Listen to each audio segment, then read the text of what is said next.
kalau takdir berbeda, maka dalam hal rizki juga berbeda.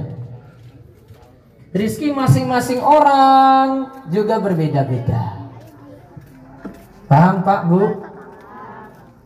Apa yang jenengan rasakan dengan rizki coba? Kira-kira rizkinya sama enggak? Coba, jenengan dalam kotak tadi ada kotak sih. Dalamnya minumnya apa? Coba diangkat.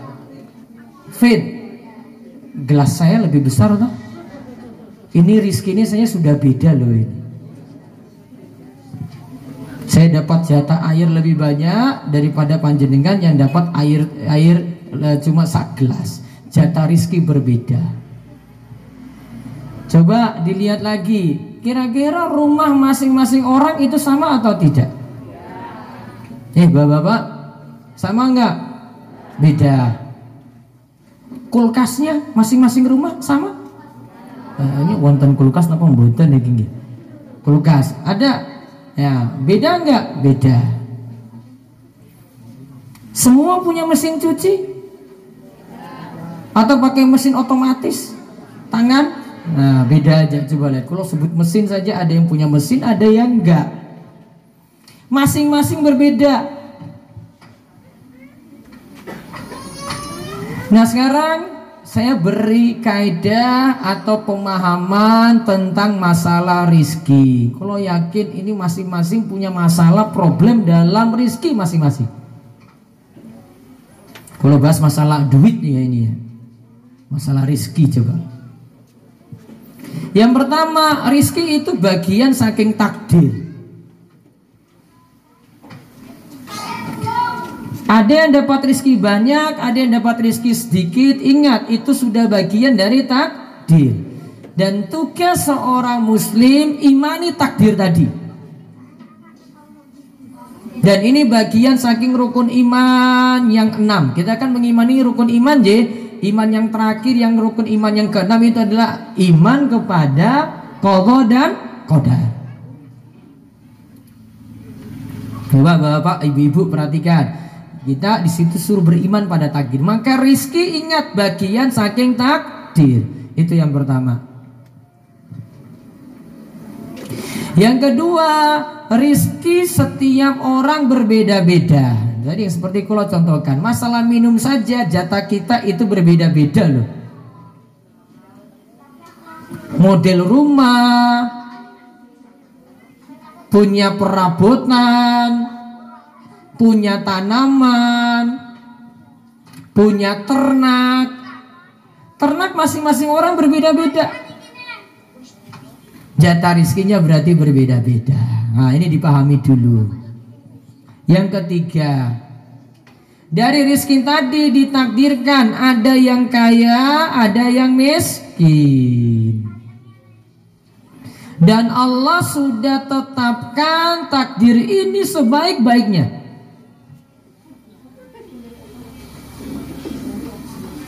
Dan Allah Maha tahu mana yang pantas kaya, mana yang pantas miskin. Allah tahu mana yang rizkinya lebih, dia diberi rizki lebih, itu pas untuk dia. Ada yang diberi rizki pas-pasan, itu pas untuk dia juga. Karena bisa jadi ada yang sekarang rizkinya pas-pasan, dibuat itu lebih. Kata Allah Subhanahu wa taala, labagha fil ardi, maka orang ini itu akan melampaui batas, jadi orang sombong.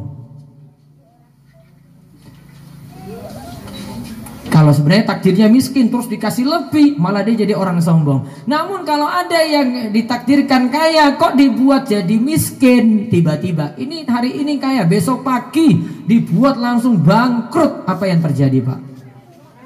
Stres. Ujung-ujungnya apa? Gantung diri. Jatahnya sudah ada masing-masing. Maka yang kaya dia sikapi keadaannya itu kaya, yang miskin sikapi juga keadaannya itu miskin. Maka sikap yang berikutnya, banyak-banyak nerimo keadaan. Istilah kalau dalam bahasa syariat itu namanya qanaah, atau kita sebut dengan nerimo ing pandu. Coba lihat apa prinsip ini, jatah rezeki kita itu bagaimanapun pokoknya disyukuri. Bentuk bersyukurnya gimana? Hidupnya sesuai dengan keadaan. Maka dia akan bergaya untuk hidupnya sesuai keadaan. Orang yang punya gaji, ini biasanya kalau kasih contoh ini, gaji rata-rata penduduk Karangmojo ini pinten sih? Pak Panemu, pinten Pak? Oh 3 juta, malah standarnya kita kira tadi mau sebut 1 juta ya, 3 juta. Nah taruhlah 3 juta. 3 juta itu sudah bisa beli apa Pak? Bu, beras masuk 3 juta, murah ya.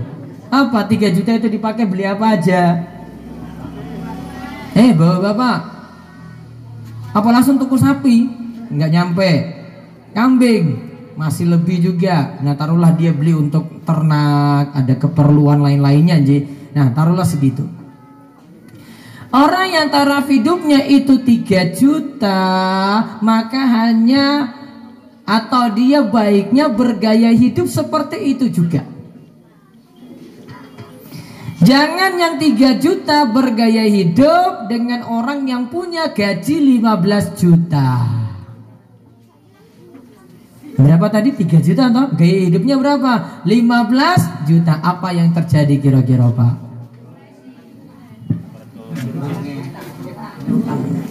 Apa yang terjadi? 3 juta gaya hidupnya jadi 15 juta. Jadi apa? Punya utang. Nambah apa? Utang. Yang gajinya 10 juta gaya hidupnya 50 juta.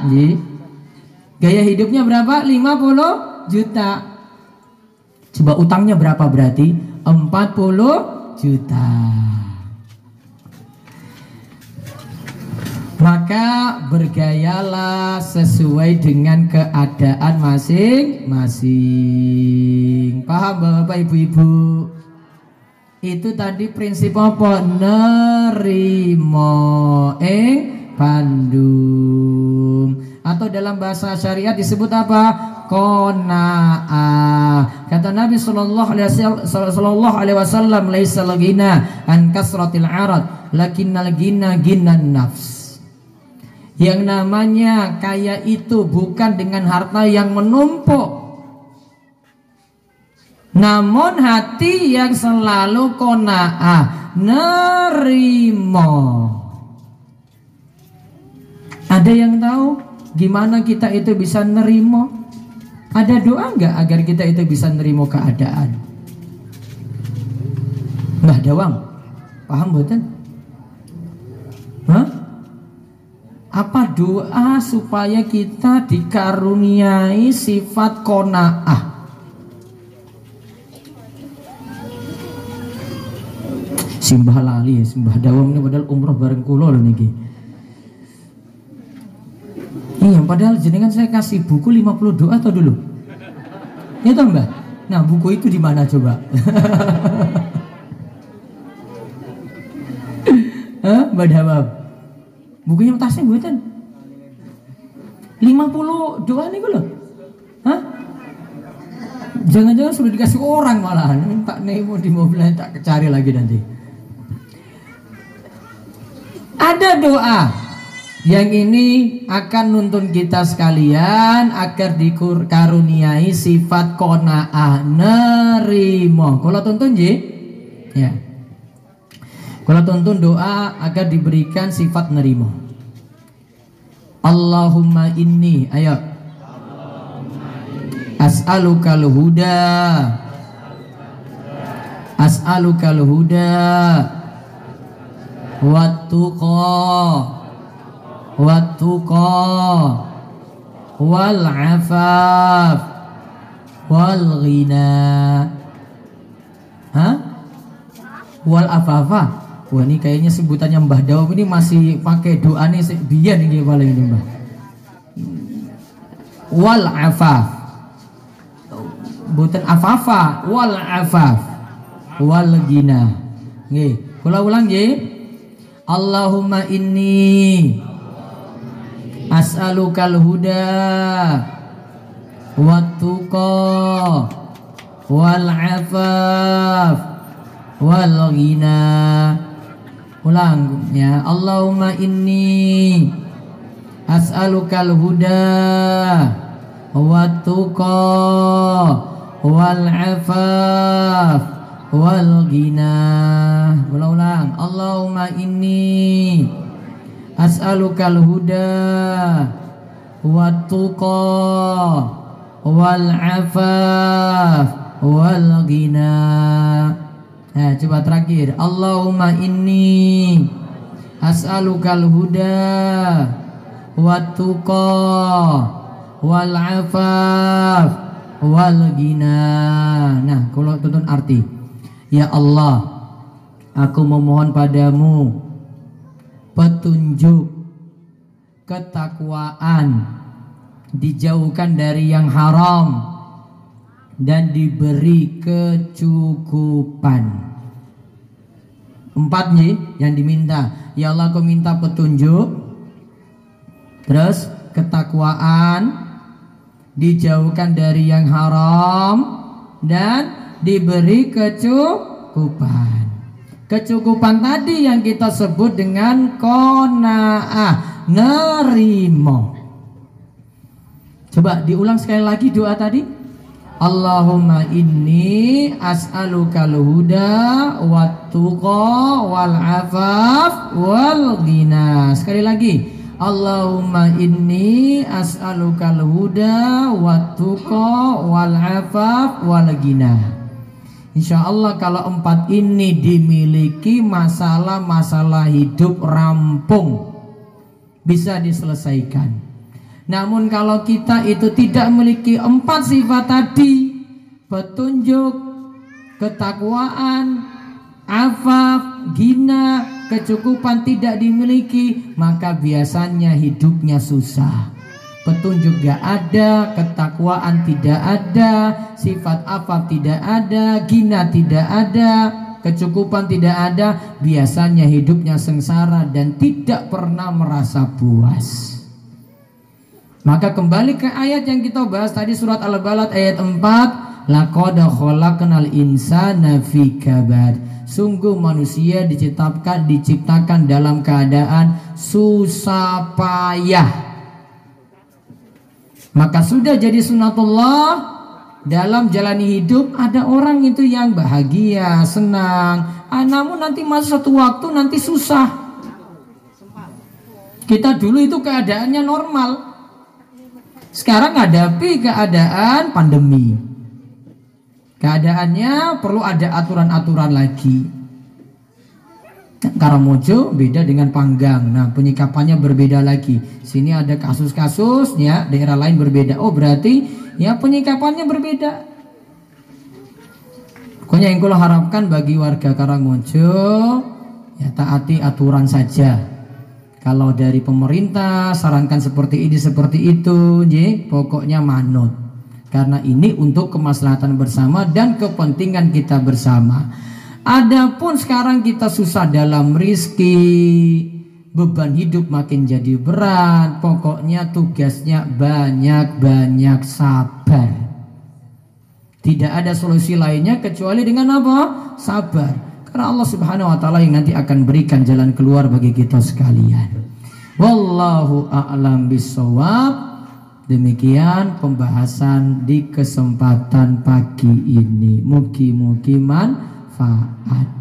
Kalau mohon maaf tidak bisa panjang lebar, mudah-mudahan di lain waktu nanti hadir lagi di Mushola Lestari Widodo ya, karena ini agendanya untuk peresmian musola dan juga DS bantu sebagian dana untuk ini. Pokoknya mudah-mudahan untuk kemaslahatan warga sekitar sini, dan mudah-mudahan bisa terus diisi dengan amal soleh, yaitu dengan sholat, dengan berjamaah, dengan pengajaran Al-Quran, pengajaran Iqra, ya, dan bisa menghasilkan orang-orang yang dibina dengan baik dan menghasilkan manusia-manusia terbaik yang awalnya dari rumah-rumah Allah Subhanahu wa taala. Demikian, mudah-mudahan manfaat dan bawa berkah bagi kita semuanya. Qul cukupkan, wabillahi taufiq wal hidayah wa ridha wal inayah. Wassalamualaikum warahmatullahi wabarakatuh.